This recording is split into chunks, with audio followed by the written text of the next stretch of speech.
Hi friends, ഞാനിന്ന് വന്നിരിക്കുന്നത് നമ്മൾ വീട്ടമ്മമാർക്ക് വളരെ ഉപകാരപ്രദമായ നല്ല അടിപൊളി ടിപ്സുകളുമായിട്ടാണ്.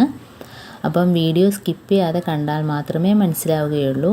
അതേപോലെ തന്നെ സബ്സ്ക്രൈബ് ചെയ്യാതെ കാണുന്ന കൂട്ടുകാരുണ്ടെങ്കിൽ പ്ലീസ് ഒന്ന് സബ്സ്ക്രൈബ് ചെയ്ത് സപ്പോർട്ട് ചെയ്യാനും കൂടി മറക്കരുത്. അപ്പം നമുക്ക് വീഡിയോയിലോട്ട് കിടക്കാം. അപ്പോൾ ഫസ്റ്റ് ടിപ്പ് ഞാൻ കാണിക്കുന്നതെന്ന് വെച്ചാൽ, നമുക്ക് ഈ സ്വർണ്ണമൊക്കെ ഉപയോഗിക്കുന്നവരുണ്ടെങ്കിൽ അത് കുറച്ച് ദിവസം കഴിയുമ്പോഴത്തേനും അതിനകത്ത് നല്ല പൊടിയും അഴുക്കും എല്ലാം കാണുമല്ലേ. അപ്പോൾ അത് നമുക്ക് എങ്ങനെ ക്ലീൻ ചെയ്തെടുക്കാം. അപ്പോൾ നമുക്ക് പുറത്തൊക്കെ കൊടുക്കുമ്പോഴത്തേനും എൻ്റെ സ്വർണ്ണത്തിൻ്റെ ഇതൊക്കെ നഷ്ടപ്പെടുകയൊക്കെ ചെയ്യും. അപ്പോൾ നമുക്ക് വീട്ടിൽ തന്നെ വളരെ എളുപ്പത്തിൽ ക്ലീൻ ചെയ്തെടുക്കുന്ന വീഡിയോ ആണ് ഞാൻ ചെയ്യുന്നത്. അപ്പോൾ അതിനായിട്ട് ഒരു ബൗളിനകത്തോട്ട് കുറച്ച് മഞ്ഞൾപ്പൊടിയും കുറച്ച് ഷാമ്പുവും മാത്രം മതി. ഇത് രണ്ടും മാത്രം മതി. നല്ല ക്ലീനായിട്ട് കിട്ടുന്നത് നമുക്ക് കാണാം. എന്നിട്ട് നമുക്ക് ചൂടുവെള്ളം ഒഴിച്ചു കൊടുക്കാം. അപ്പോൾ ഈ രീതി ചെയ്തിട്ട് നമ്മൾ തലേദിവസം രാത്രി തന്നെ ഇതേപോലെ ഇട്ട് വെച്ചിട്ട് പിറ്റേന്ന് കഴുകുന്നതായിരിക്കും ഏറ്റവും നല്ലത്. ഇതിപ്പോൾ ഞാൻ വീഡിയോയിൽ കാണിക്കാൻ വേണ്ടി 2 മണിക്കൂറിന് ശേഷം ഈ വെള്ളമെല്ലാം ഒന്ന് തണുത്തതിന് ശേഷം മാലയൊക്കെ ഇട്ട് വെച്ചതിന് ശേഷം തണുത്തിട്ട് നമുക്ക് ചെയ്തെടുക്കുന്നതാണ് ഞാനിപ്പോൾ കാണിക്കുന്നത്. അപ്പോൾ നമ്മുടെ സ്വർണ്ണത്തിൻ്റെ ആ കളറുകളൊന്നും നഷ്ടപ്പെടാതെ തന്നെ നല്ല രീതിയിൽ ക്ലീനായി കിട്ടും. അപ്പോൾ ഇപ്പോൾ കാണുന്ന ആ മഞ്ഞൾപ്പൊടിയുടെ കളറായിരിക്കത്തില്ല. 2 മണിക്കൂർ കഴിഞ്ഞതിന് ശേഷം അതിനകത്തുനിന്ന് ഇളകിയിട്ട് ആ മഞ്ഞൾപ്പൊടി തന്നെ നല്ല രീതിയിൽ കറുത്തിട്ട് ആ പൊടി മൊത്തം അതിനകത്ത് നമുക്ക് കാണുന്നതായിട്ട് കാണാം. അപ്പം ഇതുകൊണ്ട് ഞാൻ കാണിച്ചു തരാം. അപ്പോൾ ഇതിനകത്തുനിന്ന് ഇതുകൊണ്ട് വെള്ളമൊക്കെ ഒന്ന് തണുത്തതിന് ശേഷം ഇപ്പോൾ നമുക്ക് തേച്ച് കഴുകിയെടുക്കാനായിട്ട് പോവുകയാണ്. ഇപ്പോൾ തന്നെ അത് നോക്കാം, മഞ്ഞൾപ്പൊടിയുടെ കളറ് കണ്ടോ, കറുത്തിട്ട്. അപ്പോൾ അതിനകത്ത് നിന്ന് ഇളകിയതാണ്. ഇപ്പോൾ രാത്രി ഇതേപോലെ ഇട്ട് വെച്ചാൽ നല്ല രീതിയിൽ തന്നെ അതിനകത്ത് അഴുക്കിളകിയിരിക്കുന്നതായിട്ട് കാണാം. ഇപ്പോൾ അതുകൊണ്ട് അഴുക്ക് മൊത്തം ഇളകിയിട്ട് നമുക്ക് തേച്ച് കഴുകാതെ തന്നെ ഇത് നല്ല രീതിയിൽ കളറൊക്കെ ഉണ്ട് കണ്ടോ. ആ സ്വർണ്ണത്തിൻ്റെ കളറൊന്നും നഷ്ടപ്പെടാത്ത രീതിയിൽ തന്നെ നല്ല ഇതായിട്ട് കിട്ടിയിട്ടുണ്ട്, പുതിയതുപോലെ തന്നെ കിട്ടിയിട്ടുണ്ട് കണ്ടോ. അപ്പോൾ ഇതേപോലെ ഏത് സ്വർണ്ണം ഉണ്ടെങ്കിലും നമുക്ക് ഇതേപോലെ ഈ വെള്ളത്തിൽ ഇട്ട് വെച്ചിട്ട് എടുത്താൽ മതി. അപ്പോൾ പ്രത്യേകിച്ച് കുറേ ബ്രഷ് ഇട്ട് സോപ്പിട്ടൊന്നും തേക്കേണ്ട കാര്യമൊന്നും തന്നെ ഇല്ല. അപ്പം അതിൻ്റെ ആ പകിട്ട് നഷ്ടപ്പെടാതെ തന്നെ നമുക്ക് ക്ലീൻ ചെയ്തെടുക്കാൻ പറ്റും. അപ്പോൾ ഇങ്ങനെ ചെയ്യാത്തവരൊന്ന് ചെയ്ത് നോക്കുക. നമുക്കതിനകത്ത് ഇട്ട് വെക്കുമ്പോൾ തന്നെ അതിൻ്റെ വ്യത്യാസം മനസ്സിലാകുന്നുണ്ട്. കണ്ടോ, ആ പൊടി നിറയെ പൊടിയും ഇതെല്ലാം മാലയ്ക്കകത്തുള്ളതായിരുന്നു. അപ്പോൾ ഇടയ്ക്കൊക്കെ ഇതേപോലെ ഒന്ന് ക്ലീനാക്കി കൊടുക്കുക. അതിനുശേഷം ആ വെള്ളം നമുക്ക് ആ സിങ്കിനകത്തോട്ട് ഒഴിച്ചാൽ മതി. കാരണം അതിനകത്തു നിന്നുള്ള ബാഡ് സ്മെല്ലൊക്കെ ഒഴിവായി കിട്ടും. കാരണം മഞ്ഞൾപ്പൊടിയും ഷാമ്പുവും മാത്രമുള്ളതല്ല. അപ്പോൾ അടുത്ത ടിപ്പെന്ന് പറഞ്ഞാൽ, നമ്മൾ സവാളയൊക്കെ അരിഞ്ഞിട്ട് ഇതേപോലെ ഫ്രിഡ്ജിൽ വെച്ചാൽ തന്നെയും 2 ദിവസം കഴിയുമ്പോഴത്തേനും ആ മുകൾ ഭാഗം കണ്ടിക്കാതെ നമുക്ക് എടുക്കാൻ ഒക്കത്തില്ല, ഒരുമാതിരി വാടി കണക്ക് ഇരിക്കും. അപ്പം നമുക്കിത് പുറത്ത് തന്നെ വയ്ക്കാം. കാരണം അതിനകത്ത് കുറച്ച് എണ്ണ തടവിയിട്ട് ഇതേപോലെ പാത്രത്തിൽ കമത്തി അടച്ചു വെച്ചാൽ നമുക്ക് ഫ്രിഡ്ജിൽ വെക്കാതെ തന്നെ 2 ദിവസം വരെ ഇങ്ങനെ ഇരിക്കുകയും ചെയ്യും. അത് മാത്രമല്ല, നമുക്ക് ആ ഫ്രഷായിട്ട് തന്നെ സവാള വെച്ചതുപോലെ തന്നെ നമുക്ക് കിട്ടുകയും ചെയ്യും.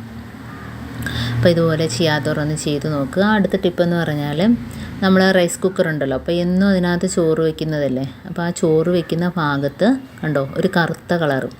അപ്പോൾ നമ്മൾ ആ ചോറ് ഇറക്കി വെച്ചിട്ട് ചൂട് തട്ടി കറുത്ത ആ കളർ വ്യത്യാസം വന്നാണ്ടോ. അപ്പോൾ ഞാൻ ഇതേപോലെ ചെയ്യാത്തതുകൊണ്ട് അങ്ങനെ വന്നത്. അപ്പോൾ ഇതേപോലെ ഒരു ടവലോ കോട്ടൺ തുണിയോ ഇത്രയും വലിയ ടവലൊന്നും വേണമെന്നില്ല, ഒരു കഷ്ണം മാത്രം മതി. ഇപ്പോൾ ചോറ് നമുക്ക് ഇരിക്കുന്ന രീതിയിൽ മാത്രം മതി. ഒരു ടവലിട്ടിട്ട് അതിൻ്റെ പുറത്ത് ആ റിങ് ഇറക്കി വെക്കുക. എന്നിട്ട് അതിന് ശേഷം ചോറ് അതിനകത്ത് ഇറക്കി വയ്ക്കുക. അപ്പോൾ ഇങ്ങനെ ചെയ്താൽ നമുക്ക് റൈസ് കുക്കർ എത്ര നാളാണേലും അതിനകത്ത് പാടൊന്നും ഇല്ലാതെ തന്നെ നമുക്ക് എപ്പോഴും പുതിയതുപോലെ തന്നെ ഇരിക്കും. അപ്പോൾ ഇതേപോലെ ഒന്ന് ചെയ്ത് നോക്കുക. അടുത്തതായിട്ട് നമുക്ക് വളരെ എളുപ്പത്തിൽ ഒരു പുഡിംഗ് ഉണ്ടാക്കിയെടുക്കുന്നതിൻ്റെ റെസിപ്പിയാണ് ഞാൻ കാണിക്കുന്നത്. അതിനായിട്ട് 2 ഗ്ലാസ് പാലാണ് വേണ്ടത്. അതിനായിട്ട് ഞാനൊരു പാത്രം അടുപ്പത്ത് വെച്ചിട്ടുണ്ട്. അതിനകത്ത് നമുക്ക് പാലൊഴിച്ച് കൊടുക്കാം. വളരെ എളുപ്പത്തിൽ തന്നെ ചെയ്തെടുക്കാൻ പറ്റും. ഉച്ചയ്ക്കത്തെ ഊണിനൊക്കെ ശേഷം പെട്ടെന്നൊരു പുഡിങ് കഴിക്കാൻ തോന്നിയാൽ ഇങ്ങനെ ചെയ്താൽ മതി. അപ്പം ഒരു 2 ഗ്ലാസ് പാൽ ഞാൻ ഒഴിച്ചു കൊടുത്തിട്ടുണ്ട്. അതിനോടൊപ്പം തന്നെ 2 ടേബിൾ സ്പൂൺ അളവിൽ കസ്റ്റേർഡ് പൊടിയും കൂടി ഇട്ട് കൊടുത്തിട്ടുണ്ട്. അത് കടയിലൊക്കെ മേടിക്കാൻ കിട്ടും, കസ്റ്റേർഡ് പൊടി. അപ്പോൾ അതും കൂടെ കലക്കി കൊടുത്തതിന് ശേഷം പഞ്ചസാരയും കൂടി ഇട്ട് കൊടുക്കണം. അപ്പോൾ മധുരത്തിനനുസരിച്ചുള്ള പഞ്ചസാരയും കൂടി ഇട്ട് കൊടുത്തിട്ടുണ്ട്. അത് ഇതിനകത്ത് സ്കിപ്പായിപ്പോയി. അപ്പം പഞ്ചസാരയും കൂടെ ഇട്ട് കൊടുത്തതിന് ശേഷം പിന്നെ ഇതിനകത്ത് നമുക്ക് വാനില എസൻസ് ഒഴിച്ച് കൊടുക്കാം. അപ്പോൾ വാനില എസൻസ് ഇല്ല എങ്കിൽ നമ്മളതിൽ ഏലക്ക ഉണ്ടെങ്കിൽ ഒരു ഏലക്ക ചതച്ചിട്ട് കൊടുത്താലും മതി. അപ്പോൾ പെട്ടെന്ന് തന്നെ നമുക്ക് കുറുകി കിട്ടും കണ്ടോ. വളരെ എളുപ്പത്തിൽ തന്നെ നമുക്ക് ചെയ്തെടുക്കാൻ പറ്റുന്ന ഒരു നല്ല ഒരു പുഡിങ്ങിൻ്റെ റെസിപ്പിയാണിത്. അപ്പോൾ പുഡിംഗ് എന്ന് പറയുമ്പോൾ ഞാൻ ഇതിനകത്ത് കുറച്ച് ഫ്രൂട്ട്സും കൂടെ ഇടുന്നുണ്ട്. അപ്പം നമുക്ക് ഫ്രൂട്ട് സലാഡ് പോലെ തന്നെ നമുക്ക് കഴിക്കുകയും ചെയ്യാം. കാരണം നമ്മളെ കയ്യിൽ ഏതൊക്കെ ഫ്രൂട്ട്സ് ഉണ്ടോ അതെല്ലാം ഇതിനകത്തോട്ട് ഇട്ട് കൊടുക്കുക. അപ്പോൾ അത് ഞാൻ 2 ബൗളിനകത്തോട്ട് മാറ്റിയിട്ടുണ്ട്. എന്നിട്ട് നമുക്കിതിൻ്റെ മുകളിലായിട്ട് വേണമെങ്കിൽ ഇട്ട് കൊടുക്കാം. അതല്ലെങ്കിൽ ഫ്രൂട്ട്സൊക്കെ അതിനകത്തോട്ട് ഇട്ട് കൊടുത്തിട്ട് എല്ലാം കൂടെ ഒന്ന് മിക്സ് ചെയ്ത് കൊടുക്കാം. അപ്പോൾ ഫ്രിഡ്ജിൽ വെച്ച് അരമണിക്കൂർ ആകുമ്പം തന്നെ ഇത് റെഡിയായി കിട്ടും. ഇപ്പോൾ ഞാൻ കുരുകളഞ്ഞ വെള്ളമുന്തിരിങ്ങ അരിഞ്ഞതും കൂടി ഇട്ട് കൊടുക്കുന്നുണ്ട്. ഇപ്പം നമ്മുടെ കയ്യിൽ നട്ട്സ്, ബദാം പരിപ്പോ പിസ്ത ഏതാണുള്ളത് അതെല്ലാം ഇട്ട് കൊടുക്കാം. ഇപ്പോൾ എൻ്റെ കയ്യിലുള്ള സാധനങ്ങളാണ് ഞാൻ ഇട്ട് കൊടുക്കുന്നത്. ആപ്പിളും കൂടി ഇട്ട് കൊടുത്തിട്ടുണ്ട്.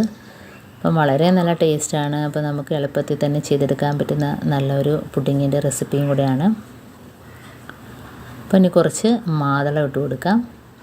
അപ്പോൾ നല്ലൊരു കളർഫുള്ളാണ്.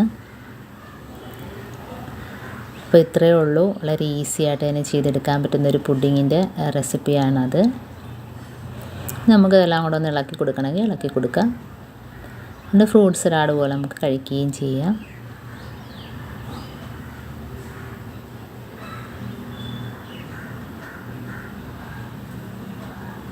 ഇനി നമുക്ക് ഫ്രിഡ്ജിൽ വെച്ചിട്ട് ഒരു അരമണിക്കൂർ ആകുമ്പോഴത്തേന് എടുക്കാം.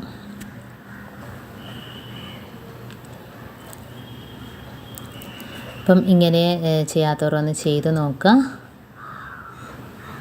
നല്ല ടേസ്റ്റാണ്. പുഡിങ് റെഡിയായി വന്നിട്ടുണ്ട്. നല്ല ടേസ്റ്റാണ്.